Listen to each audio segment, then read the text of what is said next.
With the year coming to a close, it's time to look back and reflect. Welcome to this special edition of the Nevis Newscast, our 2022 year in review. I'm Fredicia Liburd. The Nevis Culturama Committee issued a statement on February 9th saying it was saddened by the passing of Chesley Pharaoh Davis, former member of the Nevis Culturama Committee. He was an outstanding son of the soil and one of Nevis's most celebrated cultural icons, having devoted almost 3 decades of his life to cultural development on Nevis. He managed the research and documentation unit at the Department of Culture and later the NCDF. The work of Chesley Pharaoh Davis in the field of culture on Nevis would be long remembered. On February 12th, the NIA hosted the Nevis premiere of A Week in Paradise, the first movie shot on the island by MSR Media. We thought that we needed a response to COVID-19, and we wanted to diversify, and the film industry provided that opportunity. But I will leave you with one thing, that when we looked at this movie, Mr. Martinez said to me that the real star of this movie is the island of Nevis. In March 2022, stakeholders in the disaster management participated in a comprehensive disaster management audit of the Nevis Disaster Management Framework. The framework was employed to rationalize all phases of the disaster management cycle, taking into account all peoples and sectors. Participating in the exercise were representatives of the Ministries of Communications and Works, Education, Social Development, Health, Agriculture and Tourism, NASPA, the security forces, the private sector, community emergency response teams, and community and faith-based organizations.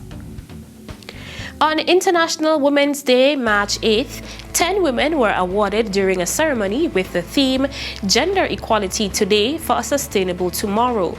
Recognized by the Department of Gender Affairs were Wendy Elliott Williams, Merla Iles Bazi, Russell Jeffers, Rovina Tamara Prasad, Joy Napier, Devine Smithen, Aliyah Powell, Kessian Davis, Heidi Tyson, and Nikesha Henry.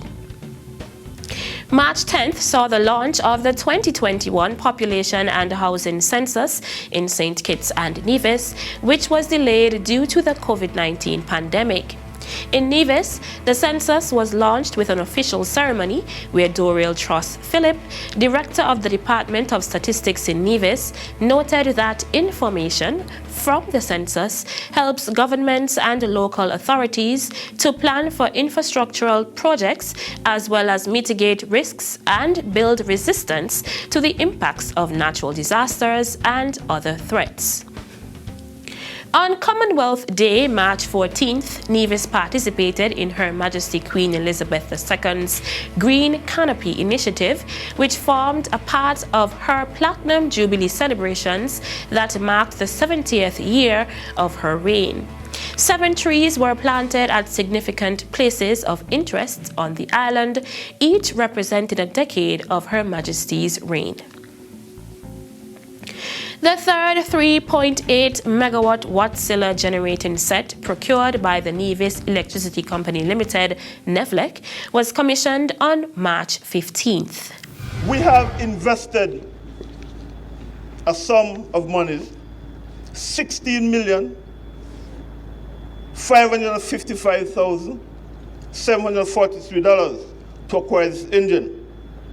This, ladies and gentlemen, is a testimony and testament to the commitment of NEVLEC and the NIA to the people of Nevis. In celebration of World Consumer Rights Day on March 16th, the Department of Trade and Consumer Affairs in Nevis hosted a retreat for staff members of the departments in Nevis and St. Kitts.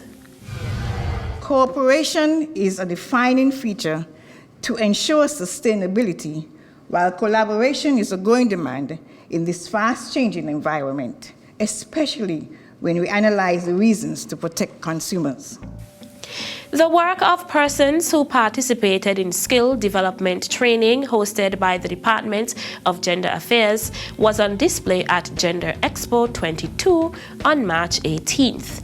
The persons who were trained in hat making, basket weaving, fruit and vegetable carving, and basic home repairs received their certificates of completion.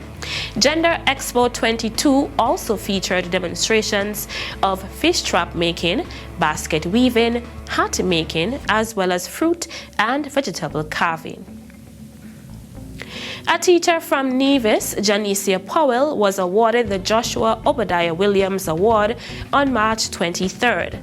Powell, a member of the CFBC class of 2021, is an early childhood education major who earned a near-perfect grade point average and the best results in the associate degree in teacher education program.